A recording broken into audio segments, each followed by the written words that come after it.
Hello dear students, welcome back to your own biology channel, and today we are going to start a new topic and that is endocrine system in humans. So this is your chapter number 5 of your book, and in this chapter we are going to study about what do you mean by endocrine system.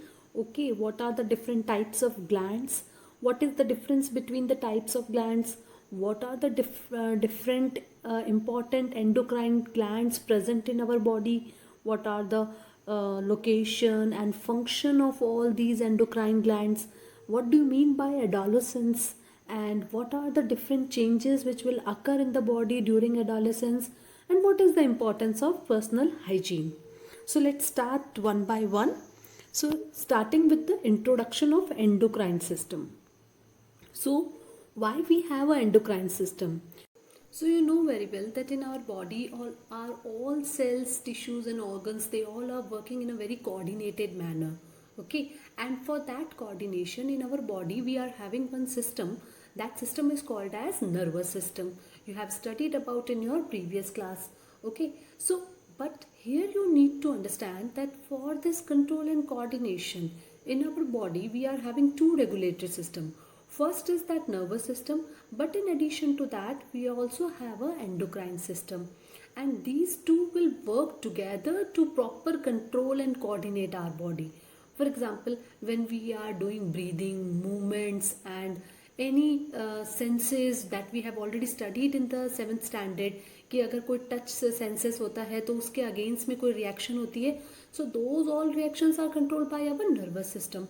But there are some other processes like all the metabolic activities of our body, means जो हमारे अंदर रोज की metabolic activities होती है, जो digestion and all other excretion metabolic activities going on in our body and our growth, these are some of the activities which are controlled by some chemicals secreted by the endocrine system of our body. So we can say that for the proper control and continuation of our body, these two regulatory systems are much needed. Nervous system के साथ साथ endocrine system भी body को ज़रूरत होती है. सो what is the meaning of that endocrine system? Means it is a system in which there are some glands present in our body, and these glands will secrete some chemicals which will control the reactions. Okay, so nervous system में जहाँ पे messages impulses के through जाते थे, यहाँ पे आप chemical secrete करके जाएंगे. सो वी विल स्टडी कि एंडोक्राइन सिस्टम क्या है और how it is different from the nervous system. So let's start with the endocrine system. So yes, this system will also help in maintaining the homeostasis, means all the balances of our body, उसको हम बोलते हैं homeostasis maintain करना. So proper coordination and control के लिए we just need both the system, that is endocrine system and nervous system. So the functions are same? No, the functions are same, but they are not controlling by the same thing. Okay, here I am saying function दोनों का ही क्या है, body को regulate करना, but they are very different from each other. Why? Because जो nervous system है उसमें nerves neurotransmitter और इम्पल्सेस देती हैं, और यहाँ पे ग्लैंड्स जो है वो कुछ केमिकल सिक्रीट करते हैं. So basically the chemical secreted by the endocrine system is called as hormones. So let's discuss what is the main difference between the two systems. दोनों ही रेगुलेटरी सिस्टम्स हैं, बट यहाँ पे क्या होता है, रैपिड कंट्रोल होता है.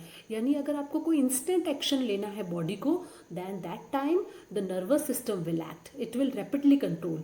और ये लॉन्ग टर्म चेंजेस के लिए, जब आपकी बॉडी की ग्रोथ हो रही है, so that is a long term change. For that endocrine system will work. Okay, and here they will secrete the chemical transmitter.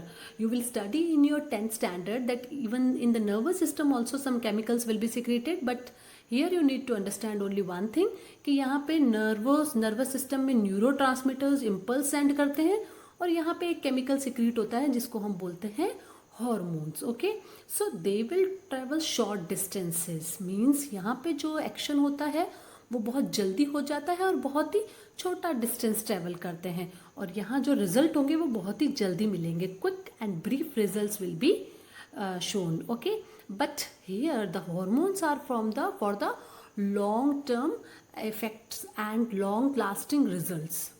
Understood what is the main difference between the two? but they both are the regulatory system. Now let's discuss about the endocrine system. So in the endocrine system we are having an organs. These organs are called as glands. यानी हमारी body के endocrine system में जगह जगह पे अलग अलग जगह पे कुछ ऑर्गन्स लोकेटेड हैं. These are the mass of cells. Organs क्या हुआ? Mass of tissue, mass of cells. और ये इन ऑर्गन्स को हम बोलते हैं glands. So in the endocrine system we are having glands. Okay, but the glands are also of two types. Let's discuss what are these two types. First of all need to understand what is gland. ये जो hormone या कोई chemical secrete करते हैं उस organ को हम बोलते हैं gland. So a gland is an organ that consists of some cells that secrete the material into the region of the body. यानी ये कोई एक जगह पे लोकेटेड है, एक मास ऑफ सेल्स है और ये क्या करते हैं? कुछ केमिकल सिक्रीट करते हैं इस पर्टिकुलर रीजन में. The body contains two types of glands. First is exocrine and endocrine. Exocrine and endocrine का क्या मतलब है? See, endocrine glands will secrete the hormones, but the exocrine glands, they will not secrete hormones, they will secrete enzymes. Okay, and the main difference between the two is कि कुछ ऐसे glands हैं जिससे कि कुछ ट्यूब्स निकल रही हैं और वो अपना जो सिक्रीशन है वो उस ट्यूब में डालते हैं और डायरेक्टली वो वहीं पहुंचा देते हैं जहाँ पे उनको पहुंचाना है. Means they are having a particular ducts. Okay, but here in the endocrine glands they are the ductless glands. यानी इनके जो मास ऑफ सेल्स है उससे कुछ कनेक्टेड ट्यूब्स नहीं होती हैं. वो क्या करते हैं? सीधा ही अपने सेल से निकाल के सिक्रीशन को बाहर निकाल देते हैं और वो आसपास के सेल्स में जाता है, फिर वो ब्लड में आ जाता है, फिर ब्लड से वो जो सिक्रीशन है वो उस अपने डेस्टिनेशन तक पहुंच जाता है जहां उसको पहुंचाना होता है. So the difference is clear और not? Means here in the exocrine glands they are called as duct glands and the endocrine glands are called as ductless glands. ductless का मतलब है कि ये कोई ऐसा मास ऑफ सेल है जिससे कि कोई ट्यूब नहीं निकल रही है. But here in the exocrine glands mass of cell से एक ट्यूब निकल रही है, अपना सिक्रीशन ये ट्यूब में डाल के वहाँ पहुँचा देते हैं. But here they do not have any duct. So basically they will secrete the gland in the nearby cells and finally that secretion will come into the blood and then it will be circulated to that particular region where they need to reach. Okay, examples of the exocrine glands are sweat glands, mucus glands, salivary glands, and basically they will secrete some enzymes or other secretions, and endocrine glands will secrete the hormones. Okay, so let's discuss the types of glands through this diagram so that you can better understand what is the main difference between the two. Exocrine gland का मतलब क्या है? Suppose ये एक exocrine glands के sales हैं. You can see these light blue coloured और greenish colour sales. तो ये क्या करते हैं? कुछ इस तरीके से इनकी लोकेशन होती है कि ये एक डक्ट बना देते हैं, यानी एक ट्यूब बना देते हैं. Then they will secrete their product in that duct. Finally through that duct they will secrete it out. अपना जो भी केमिकल सिक्रीट करते हैं वो एक ट्यूब के थ्रू एक पर्टिकुलर रीजन में डालते हैं. बट हेयर यहाँ पे एंडोक्राइन के जो सेल्स हैं दे will secrete directly either into the blood vessel, या तो ये डायरेक्टली अपने ब्लड वेसल में डाल देते हैं या फिर अपने आसपास के सेल्स में डालते हैं और उससे फिर वो क्या ब्लड में आ जाता है. Okay, so this is the main difference. There they do not have a duct but here they have a duct. You can better understand by this diagram also. See, this is the diagram of exocrine. Here it should be shifted here. Exocrine के अंदर क्या है? You can C sweat gland में क्या हुआ, यहाँ secretion हुआ और ये इस डक्ट के थ्रू सिक्रीशन बाहर आ जाता है स्किन पे. Mammary glands which are present in the females, here also secretions पहले इन ट्यूब्स में आएगा और फिर ट्यूब्स के थ्रू बाहर आएगा. And even in the pancreas also where there is one portion which is exocrine, तो वहाँ पे भी क्या होगा? सिक्रीशन पहले यहाँ होएगा, इसके अंदर डक्ट में आने के बाद इसको बाहर सिक्रीट आउट कर दिया जाएगा. Is it clear? So these all are the ducts. But here in the endocrine, this endocrines diagram is this one. Endocrine में क्या हो रहा है? Suppose this is a endocrine secreting, endocrine gland का एक सेल है और ये सिक्रीट कर रहा है कुछ chemical. This blue dot is a chemical secreted by the endocrine glands. Now what will happen? That secretion, now it will come into the blood vessel, then it will reach to their target cell. Directly ये कोई tube से target cell के पास में नहीं पहुंचाता है. How it will go? First of all that secretion will come into the blood vessel, then it will reach through the blood to the target cell. So this is the main difference between the two types of glands, exocrine glands and endocrine glands. Now let us discuss some of the important differences which are given in your book one by one. Now first difference is definition.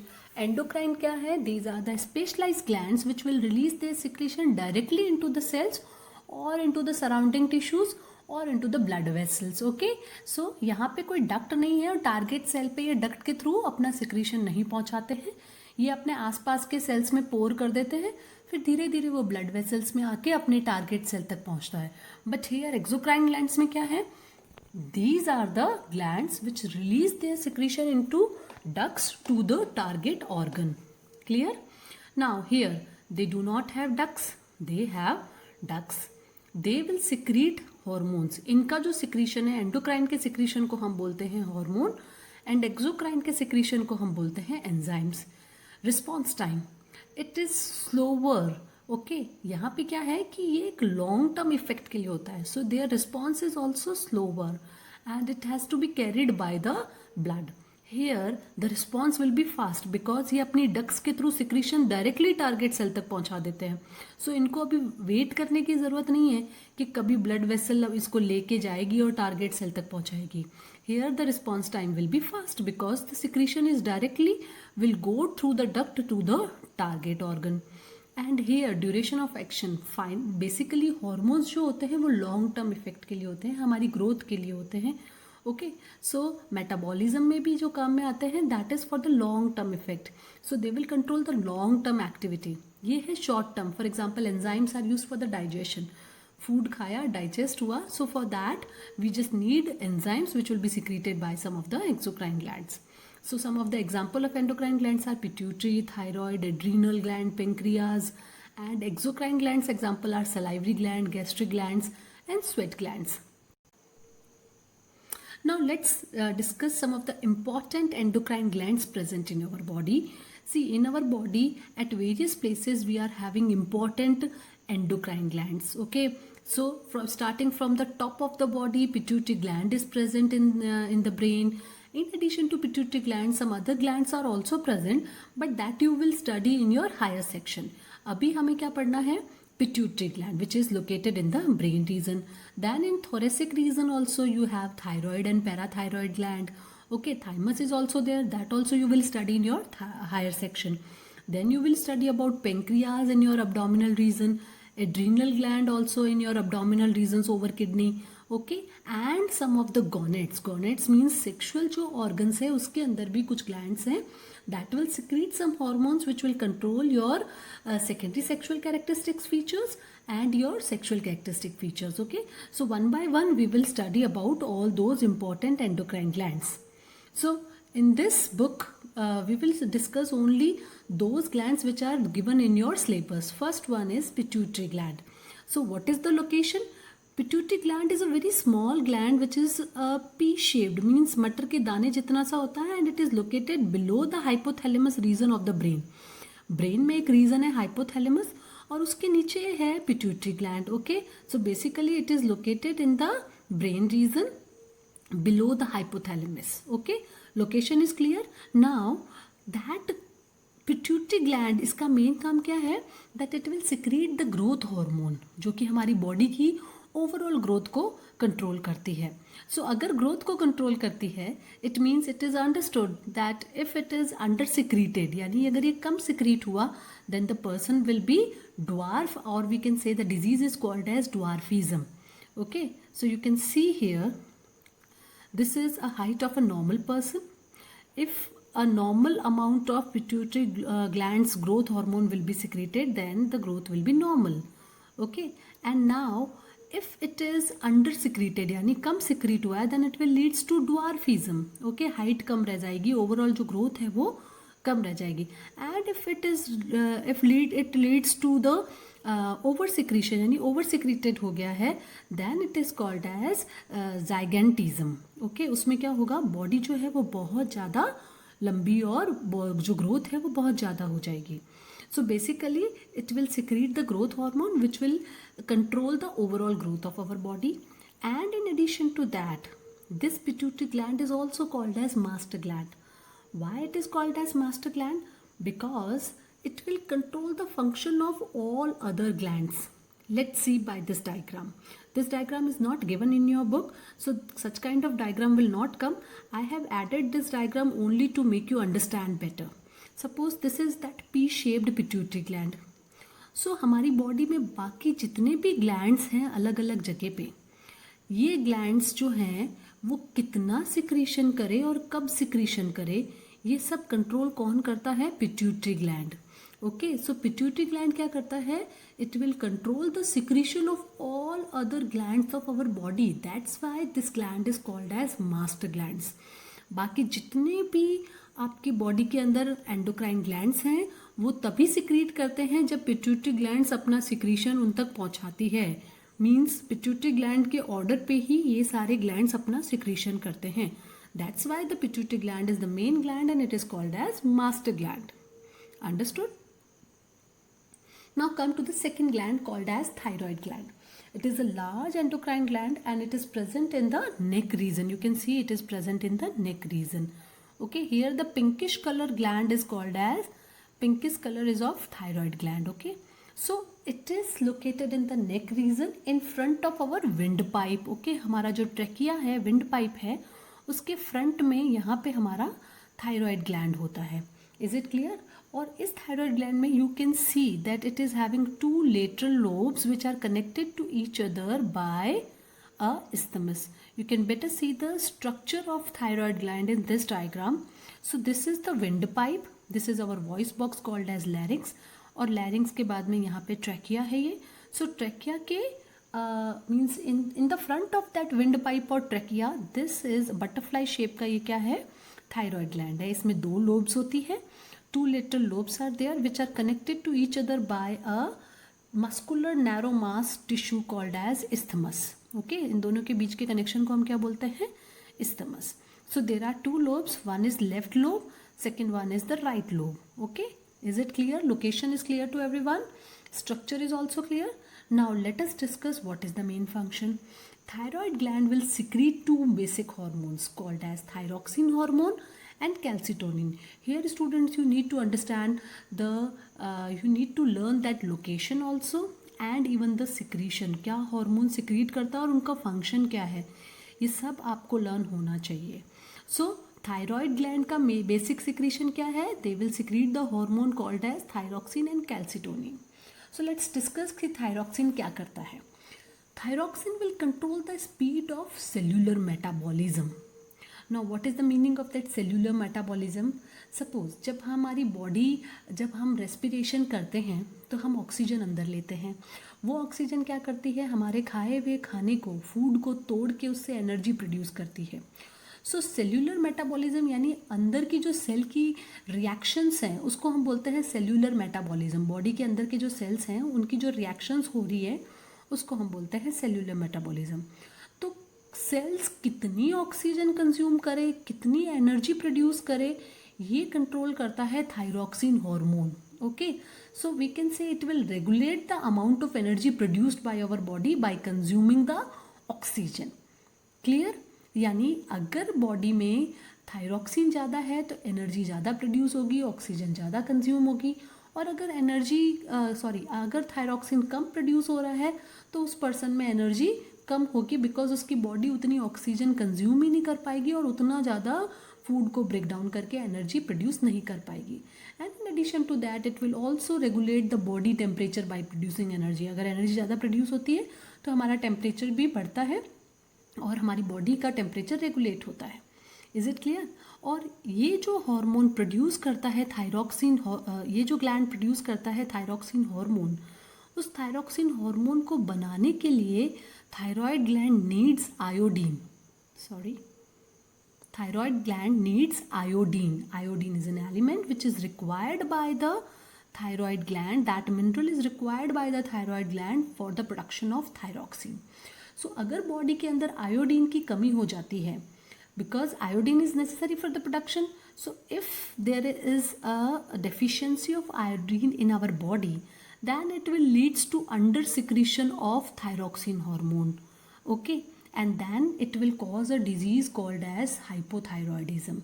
इसमें क्या होगा, energy का production फिर बहुत ही लो हो जाएगा, oxygen consumption लो हो जाएगा, सेल की जो मेटाबॉलिक रेट्स हैं वो बहुत लो हो जाएगी.